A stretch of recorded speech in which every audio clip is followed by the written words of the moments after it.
60টা জিনিস মানুষ মরে যাওয়ার পরে তার কবরে পৌঁছতে থাকে। ইন্না মিম্মা ইয়ালহাকুল মুমিন মিন হাসানাতিহি বা'দা মাউতিহি, মানুষ মরে যাওয়ার পরেও যে 60টা জিনিস তার কবরে পৌঁছায় তার মধ্যে একটা হচ্ছে মসজিদান বানাহু, সে যে মসজিদ বানিয়ে গিয়েছে ওই মসজিদের সওয়াব। সুবহানাল্লাহ পড়েন। আপনি টাকা দিয়ে মসজিদ বানিয়ে দিলেন, ওই মসজিদে মুসল্লিরা নামাজ পড়ে, রোজাদাররা এসে ওখানে ইফতার খায়, তাহাজ্জুদ আদায়কারীরা তাহাজ্জুদ পড়ে, তাদের সওয়াবের কমতি হবে না, কিন্তু তাদের সওয়াবের একটা পার্সেন্টেজ সওয়াব যে ব্যক্তি মসজিদ বানালো তার আমল নামে আল্লাহ ঢুকিয়ে দেয়। এজন্য বেশি বেশি মসজিদ বানাতে রাজি আছেন তো?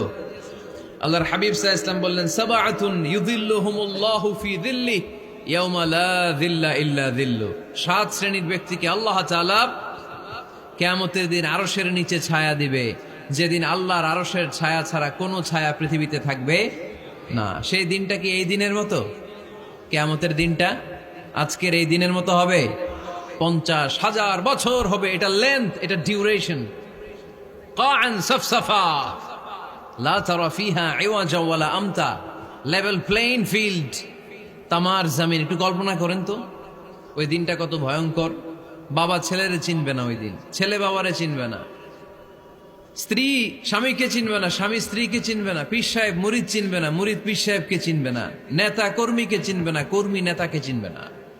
হায় হায়, ইয়া নাফসি ইয়া নাফসি বলে কাঁদবে। সূর্যটা মাথার কাছে চলে আসবে, সূর্যের তাপে মাথার মগজগুলো গলে গলে নাকের ছিদ্র আর কানের ছিদ্র দিয়ে টপ টপ করে বেয়ে বেয়ে পড়বে। তৃষ্ণায় মানুষগুলো পাগল পাড়া, জিহ্বাটা বের হয়ে নাভি পর্যন্ত ঝুলতে থাকবে। সেদিন সবাই পাগলের মতো ছুটতে থাকবে, কোনো ছায়া নাই আল্লাহর আরশের ছায়া ছাড়া। আল্লাহর হাবিব বললেন, 7 শ্রেণীর ব্যক্তিকে আল্লাহ তাআলা আরশের নিচে ছায়া দিবেন। এর মধ্যে 1 শ্রেণীর ব্যক্তি রাজুলুন কলবুহু মুআল্লাকুন বিল মাসাজিদ, ওই ব্যক্তি যার হৃদয়টা সবসময় আল্লাহর মসজিদের সাথে লেগে থাকে। মসজিদের সাথে যার হৃদয় লেগে থাকে তাকে আরশের নিচে ছায়া দিবে কে? এজন্য মসজিদের সাথে যেন আমাদের হৃদয়গুলো লেগে থাকে। অনেকেই দেখবেন এত ভালো নামাজে, জোহর পরে টেনশন করে আসরটা কই পড়বো, আসর পরে চিন্তা করে মাগরিবের সময় আমি কোথায় থাকবো, মাগরিবের সময় টেনশন, ইস এশাটা হয়ে গেলেই তো শেষ। এরকম লোক আছে না নাই? এদেরকে সেই কঠিন ভয়াবহ দিনে আরশের নিচে ছায়া দিবে কে? তারপরে মসজিদ আমাদের 4 নাম্বার পদ্ধতি, মসজিদকে পরিচ্ছন্ন রাখা, মসজিদকে ঝাড়ু দেয়া। মসজিদকে যারা পরিষ্কার করে তাদের হৃদয়ের যন্ত্রণা দূর করে দেয় কে? সাইয়েদনা ইব্রাহিম আলাইহিস সালাম এবং ইসমাঈল আলাইহিস সালামকে আল্লাহ তাআলা আদেশ করেছেন, তাহহিরা বাইতিয়া লিত-তাইফিনা ওয়াল আকিফিনা ওয়ার রুকআই সুজুদ। হে ইব্রাহিম, ইসমাঈল, বাপ বেটা দুইজন মিলে মসজিদ ঝাড়ু দাও। কি ঝাড়ু দাও?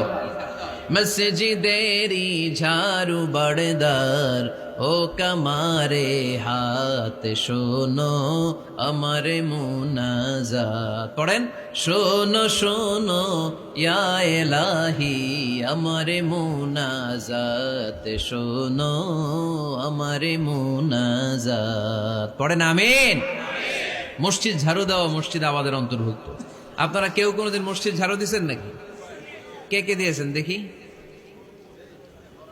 সবাই সবাই মসজিদের খাদেম? মাশাআল্লাহ। আমিও দিছি মসজিদ ঝাড়ু, অনেক দিছি। মাশাআল্লাহ, আল্লাহ তুমি কবুল করো।